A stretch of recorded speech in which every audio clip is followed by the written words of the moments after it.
सभी को प्यार भरा नमस्कार। स्वागत है आपका इंपीरियल एग्रो क्लासेज के ऑनलाइन प्लेटफॉर्म पर। आज हम एग्रोनॉमी के कुछ महत्वपूर्ण प्रश्न डिस्कस करेंगे जो अक्सर एग्जाम्स में पूछे जाते हैं, जैसे JET, ICR and BHU and MPAT. तो चलिए अपना पहला क्वेश्चन डिस्कस करते हैं। भारत में कुल कितने केवीके हैं?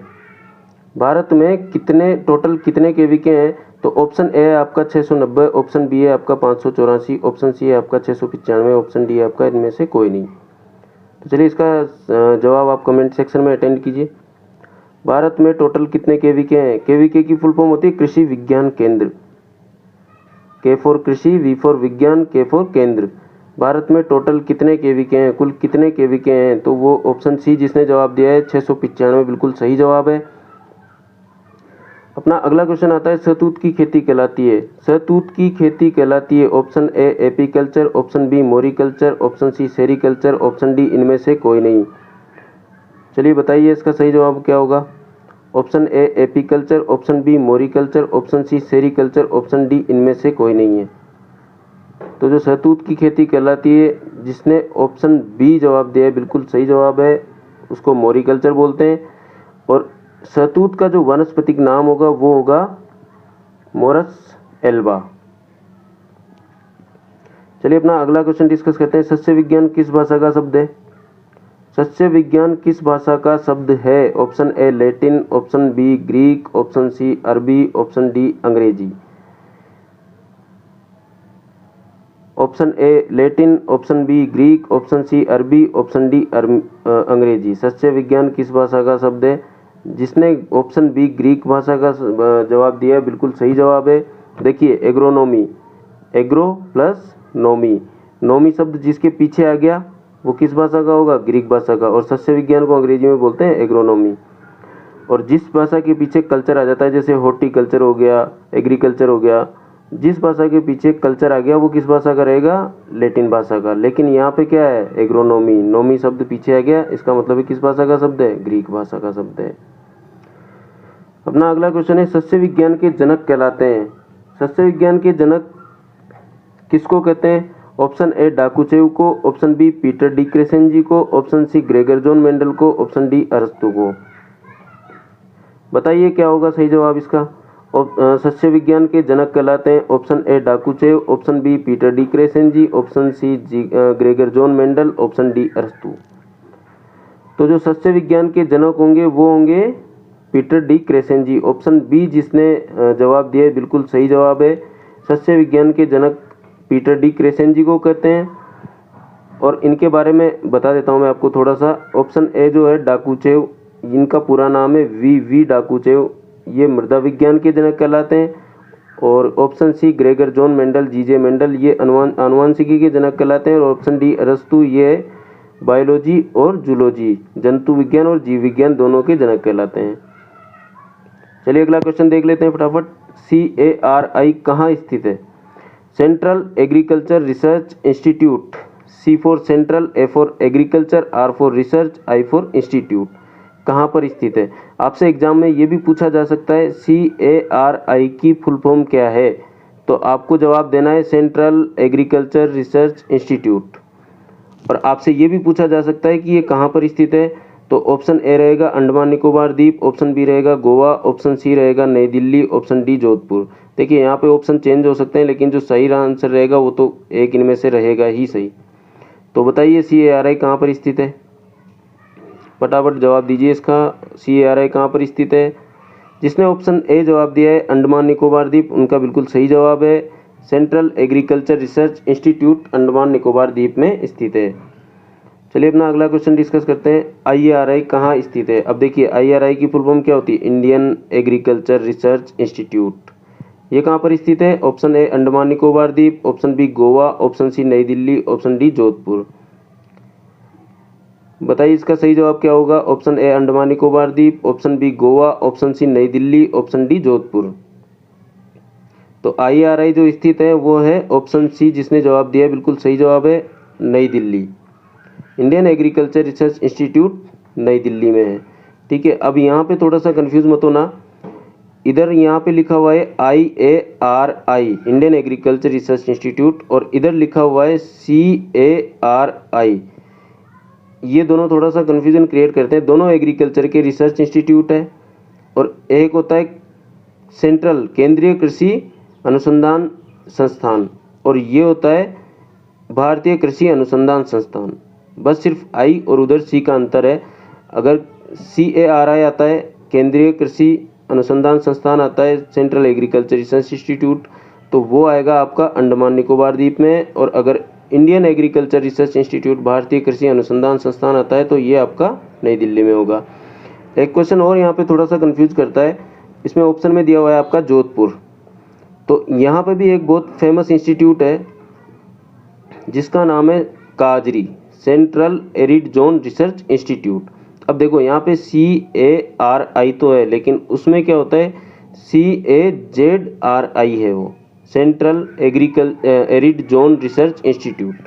ये कहाँ स्थित है? ये जोधपुर में स्थित है, काजरी। और इसको हिंदी में बोलते हैं केंद्रीय शुष्क क्षेत्र अनुसंधान संस्थान, जोधपुर राजस्थान में स्थित है, और इसकी स्थापना हुई थी 1959 में।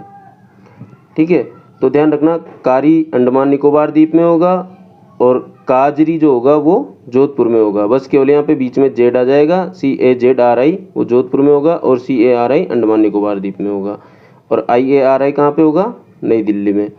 चलिए अपना अगला क्वेश्चन डिस्कस कर लेते हैं। रेशम कीट की खेती को कहते हैं, रेशम कीट की खेती को कहते हैं option A sericulture, option B apiculture, option C moriculture, option D उपरोक्त सभी। रेशम कीट की खेती को कहते हैं, फटाफट सही जवाब दीजिए, इसका क्या होगा? सेरीकल्चर, एपीकल्चर, मोरिकल्चर, उपरोक्त सभी। रेशम कीट की खेती को जो कहते हैं, ऑप्शन ए जिसने जवाब दिया है सेरीकल्चर, बिल्कुल सही जवाब है। रेशम कीट की खेती को सेरीकल्चर बोलते हैं, और रेशम कीट का जो जंतु वैज्ञानिक नाम जिसका जूलॉजिकल नेम होगा वो होगा बॉम्बिक्स मोरी। अब एक चीज़ यहाँ पे कंफ्यूज करती है, दो होते हैं, एक होता है जंतु वैज्ञानिक नाम जिसको बोलते हैं जूलॉजिकल नेम, और एक होता है बॉटनिकल नेम। अब हमेशा याद रखना रेशम कीट क्या है? प्लांट नहीं है, एक जीव है, जंतु है, ये इंसेक्ट है, कीट। इस वजह से इसका जंतु वैज्ञानिक नाम होगा। और अगर शहतूत आता, कोई पौधा आता, तो उसका वानस्पतिक नाम बोलते हैं। तो कीट जो जितने भी लिविंग ऑर्गेनिजम्स जैसे कीड़े मकोड़े जंतुओं का, जीव जंतुओं का अगर आप नाम वैज्ञानिक नाम बोलोगे तो उसको जूलॉजिकल नेम बोलोगे, जंतु वैज्ञानिक नाम। और अगर कोई पौधा होगा, पादप होगा, उसका अगर आप वैज्ञानिक नाम बताओगे तो उसको बॉटनिकल नेम बोलोगे। ठीक है, तो देखिए इसको भी बता देता हूँ मैं। ऑप्शन ए है सेरीकल्चर, रेशम कीट पालन को बोलते हैं। एपीकल्चर किसको बोलते हैं? मधुमक्खी पालन को। मधुमक्खी की पालन करने को एपीकल्चर बोलते हैं। मोरिकल्चर मैंने पहले बता दिया आपको, पहले क्वेश्चन में डिस्कस कर चुके हैं। मोरिकल्चर किसको बोलते हैं? शहतूत की खेती को। और उपरोक्त सभी हो ही नहीं सकता इसका। चलिए अगला क्वेश्चन डिस्कस करते हैं। मानसून किस भाषा का शब्द है? मानसून किस भाषा का शब्द है? अब देखो इसमें ना तो नोमी आ रहा है ना कल्चर आ रहा है, कि हम तुक्का भी मार लें कि अगर नोमी आ रहा है तो ग्रीक भाषा का शब्द है, और कल्चर आ गया तो लैटिन भाषा का शब्द है। तो चलिए बताइए, ऑप्शन ए ग्रीक भाषा, ऑप्शन बी अरबी, option C Latin, option D English. किस भाषा का शब्द है मानसून? ज़्यादातर लोग इंग्लिश ट्राई कर रहे होंगे, लेकिन इसका इंग्लिश गलत जवाब है। इसका बिल्कुल सही जवाब रहेगा, वो रहेगा ऑप्शन बी अरबी भाषा। मानसून अरबी भाषा का शब्द है जिसको अंग्रेजी में अरेबिक बोलते हैं। ठीक है, चलिए अगला क्वेश्चन है आपका, मृदा विज्ञान किस भाषा का शब्द है? मृदा विज्ञान को अंग्रेजी में बोलते हैं सॉइल साइंस। इसमें भी आपके नोमी और कल्चर नहीं आ रहा है, इसका मतलब आप तुक्का नहीं मार सकते ग्रीक और लैटिन वाला। तो चलिए आप खुद ही बता दीजिए इसका मृदा विज्ञान का क्या किस भाषा का शब्द है? Option A Greek, option B अरबी, option C Latin, option D English. बताइए इसका क्या जवाब होगा सही जवाब? मृदा विज्ञान किस भाषा का शब्द है? लैटिन भाषा का शब्द है। ये थोड़े से आपको कुछ शब्द हैं जिनके नाम आपको रटने पड़ेंगे, थोड़े याद रखने पड़ेंगे। बाकी ज़्यादातर आप याद रखना, नोमी अगर आ जाए तो आप आंख बंद करके तुक्का मार देना ग्रीक, और अगर कल्चर आ जाए तो तुक्का मार देना लैटिन। बिल्कुल सही जवाब रहेगा, लेकिन मृदा विज्ञान जो है ये शब्द है आपका लैटिन भाषा का। ठीक है, चलिए अगला क्वेश्चन डिस्कस करते हैं। एग्रोइस्टोलॉजी, एग्रोइस्टोलॉजी क्या है? किसके अध्ययन को एग्रोइस्टोलॉजी बोलते हैं? ऑप्शन ए घासों के अध्ययन को, ऑप्शन बी साग झाड़ियों के अध्ययन को, ऑप्शन सी रेगिस्तान के अध्ययन को और ऑप्शन डी केंचुआ पालन को। चलिए इसका सही जवाब बताइए आप, हम दीजिए आप कमेंट सेक्शन में। एग्रोस्टोलॉजी किसे कहते हैं? घासों का अध्ययन, बी साग झाड़ियों का अध्ययन, सी रेगिस्तान का अध्ययन, ऑप्शन डी केंचुआ पालन। एग्रोस्टोलॉजी, जिसने ऑप्शन ए जवाब दिया है घासों का अध्ययन, बिल्कुल सही जवाब है। एग्रोस्टोलॉजी बोलते हैं घासों के अध्ययन को। अब यहाँ पर मैं आपको थोड़ा सा इसके बारे में बताना चाहूँगा, एक ट्रिक है। देखो स्ट्रो जो होती है ना, स्ट्रो प्लांट स्ट्रो होती है, वो किसके काम में आती है? जानवरों को खिलाने के लिए, चारा बनाने के उसमें पर्पज में यूज किया जाता है उसका। तो स्ट्रो से आप कर सकते हो कंपेयर घासों को। घास किस काम आती है? जानवरों को खिलाने के। और स्ट्रो किस काम आती है? जानवरों को खिलाने के लिए, वीट स्ट्रो वगैरह। तो एग्रोस्टोलॉजी अगर आ जाएगा तो स्ट्रो शब्द से आप समझ जाना, स्ट्रो मतलब घास, तो घासों का अध्ययन।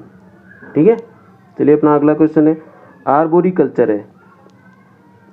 आर्बोरिकल्चर किसे कहते हैं? तो इसमें आपको ऑप्शन है घासों का अध्ययन, ऑप्शन बी साग झाड़ियों का अध्ययन, ऑप्शन सी रेगिस्तान का अध्ययन, ऑप्शन डी केंचुआ पालन। चलिए बताइए कमेंट सेक्शन में फटाफट इसका सही जवाब क्या होगा। आर्बोरिकल्चर है ऑप्शन ए घासों का अध्ययन, ऑप्शन बी साग झाड़ियों का अध्ययन, ऑप्शन सी रेगिस्तान का अध्ययन, ऑप्शन डी केंचुआ पालन। जिसने इस क्वेश्चन में ऑप्शन बी आंसर दिया, बिल्कुल सही जवाब है, साग झाड़ियों का अध्ययन। आर्बोरिकल्चर बोलते हैं साग झाड़ियों के अध्ययन को, और घासों के अध्ययन को क्या बोलते हैं? एग्रोस्टोलॉजी। स्टो मतलब घास, तो एग्रोस्टोलॉजी घासों के अध्ययन को और आर्बोरिकल्चर साग झाड़ियों के अध्ययन को। ठीक है, अपना अगला क्वेश्चन है, भारत का प्रथम केवीके कहाँ पर स्थित है? जो प्रथम केवीके है भारत का, वो कहाँ पर स्थित है? ऑप्शन ए है पंतनगर में, ऑप्शन बी है पांडिचेरी में, ऑप्शन सी है गोवा में, ऑप्शन डी है राजस्थान में। देखिए इसमें पंतनगर में एक क्वेश्चन हमने पहले पढ़ा था, अभी थोड़ी देर पहले। भारत का प्रथम कृषि विश्वविद्यालय कहाँ पर स्थित है? तो वो या तो पढ़ लिया होगा या आगे क्वेश्चन होगा उसमें, पंतनगर में स्थित है। तो भारत का प्रथम केवीके कहाँ पर स्थित है? Option A Pantnagar, option B Pondicherry, option C Goa, option D Rajasthan. चलिए इसका सही जवाब कमेंट सेक्शन में दीजिए। जिसने ऑप्शन बी जवाब दिया है पांडिचेरी, बिल्कुल सही जवाब है। भारत का प्रथम केवीके पांडिचेरी में स्थित है। ठीक है, टेट्राजोलियम टीजेड परीक्षण किसके लिए किया जाता है? टेट्राजोलियम टेस्ट किसके लिए किया जाता है? बीजों का वजन मापने के लिए, बीजों का रंग मापने के लिए, बीजों की जीवन क्षमता मापने के लिए, और डी उपरोक्त सभी। तो यहाँ पे ज़्यादातर विद्यार्थी उपरोक्त सभी आंसर करके आते हैं, लेकिन आपको इसमें थोड़ा सा ध्यान रखना पड़ेगा। बीजों का वजन मापने के लिए टेट्राजोलियम टेस्ट का कोई मतलब यूज नहीं होता। बीजों का रंग क्या होता है? जब टेट्राजोलियम टेस्ट से हम उसको करते हैं, इसका टेट्राजोलियम परीक्षण करते हैं, तो उसमें बीजों का रंग कलर चेंज होता है, जबकि बीजों का रंग मापते नहीं है। और ऑप्शन सी है बीजों की जीवन क्षमता। तो जिसने ऑप्शन सी जवाब दिया है बीजों की जीवन क्षमता मापने के लिए, बिल्कुल सही जवाब है। टेट्राजोलियम टेस्ट से हम बीजों की जीवन क्षमता मापते हैं। चलिए अपना अगला क्वेश्चन डिस्कस करते हैं। अनाजों में कौन से अमीनो अम्ल की कमी पाई जाती है? अनाजों में कौन से अमीनो अम्ल की कमी पाई जाती है? ऑप्शन ए है मिथियोनिन, ऑप्शन बी है लाइसिन, ऑप्शन सी है उपरोक्त सभी, ऑप्शन डी है इनमें से कोई नहीं। तो चलिए फटाफट जवाब दीजिए इसका कमेंट सेक्शन में। अनाजों में कौन से अमीनो अम्ल की कमी पाई जाती है? Option A methionine, option B lysine, option C उपरोक्त सभी, ऑप्शन डी इनमें से कोई नहीं। लाइसिन जिसने जवाब दिया ऑप्शन बी, बिल्कुल सही जवाब है। अनाजों में लाइसिन की कमी पाई जाती है, लाइसिन अमीनो अम्ल की कमी पाई जाती है। और अगला क्वेश्चन है अपना, दलहनी फसलों के दानों में कौन से अमीनो अम्ल की कमी पाई जाती है? तो option A methionine, option B है लाइसिन, ऑप्शन सी है उपरोक्त सभी, ऑप्शन डी है इनमें से कोई नहीं। तो इसका सही जवाब कमेंट सेक्शन में बताइए फटाफट।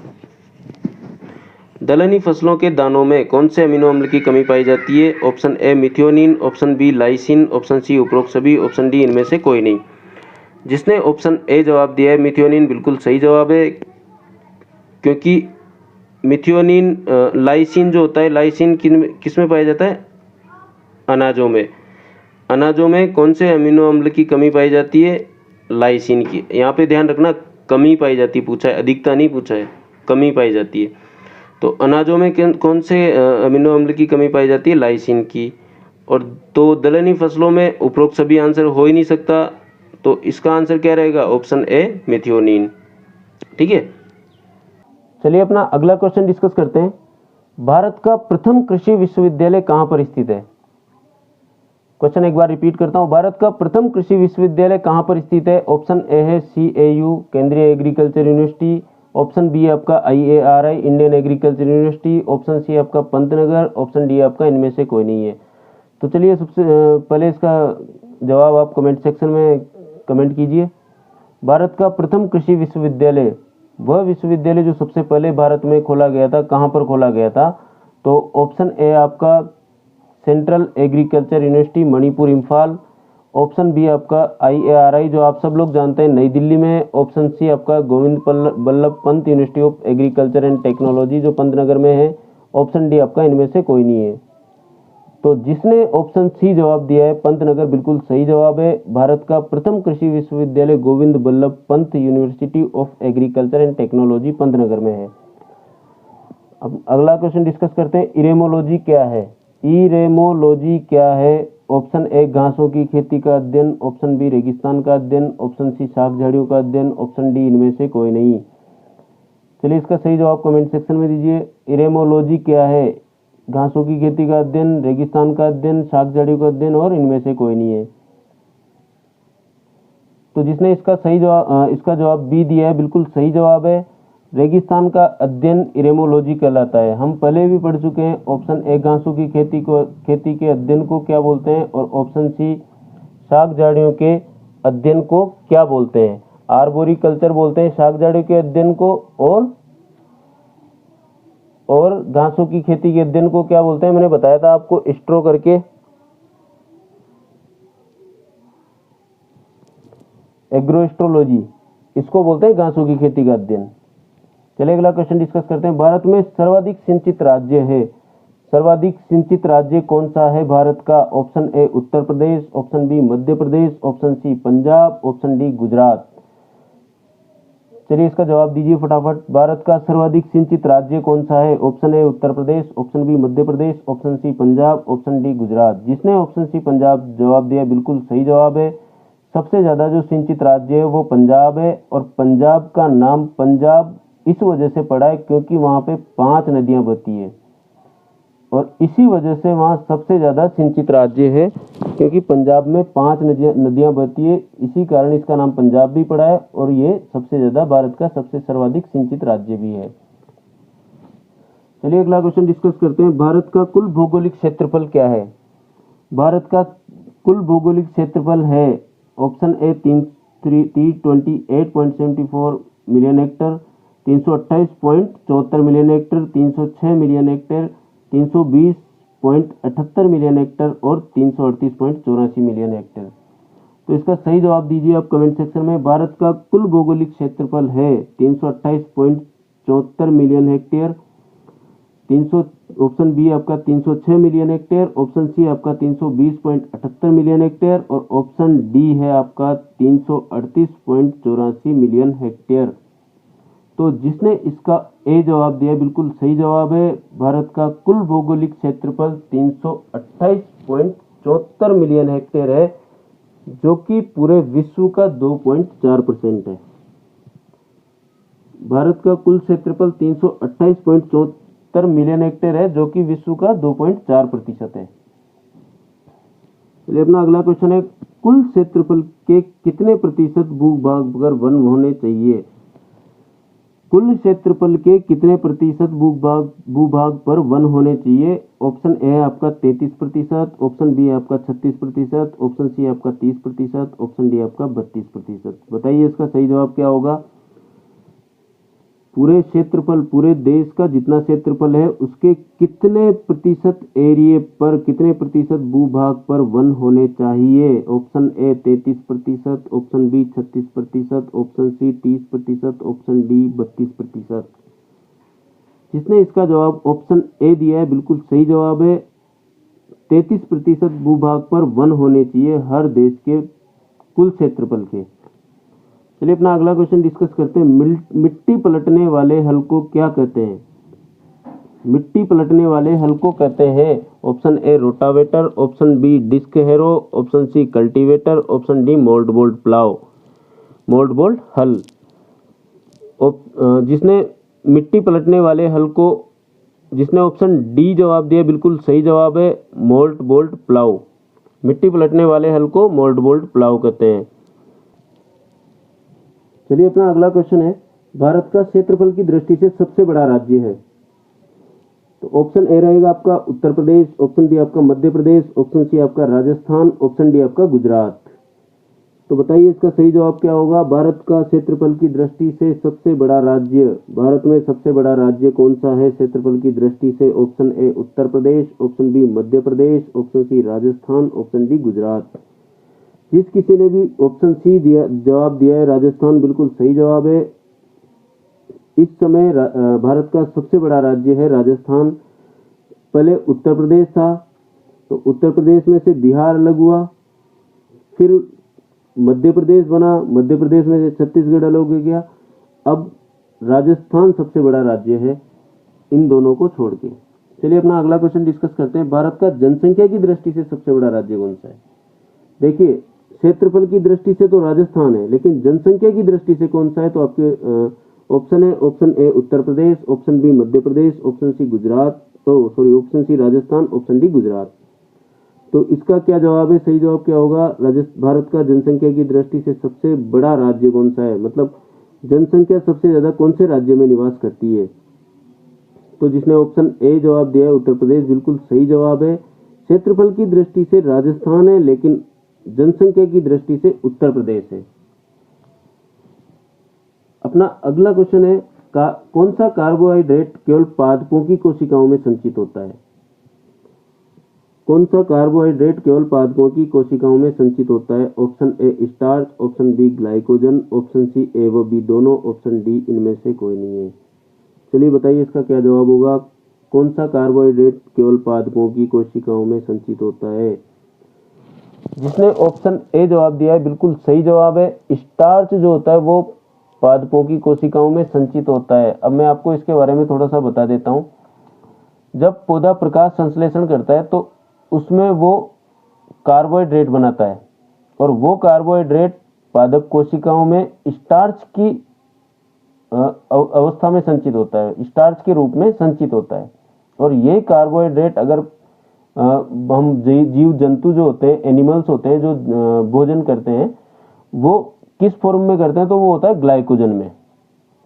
पौधे स्टार्च में करते हैं और जीव जंतु ग्लाइकोजन में करते हैं।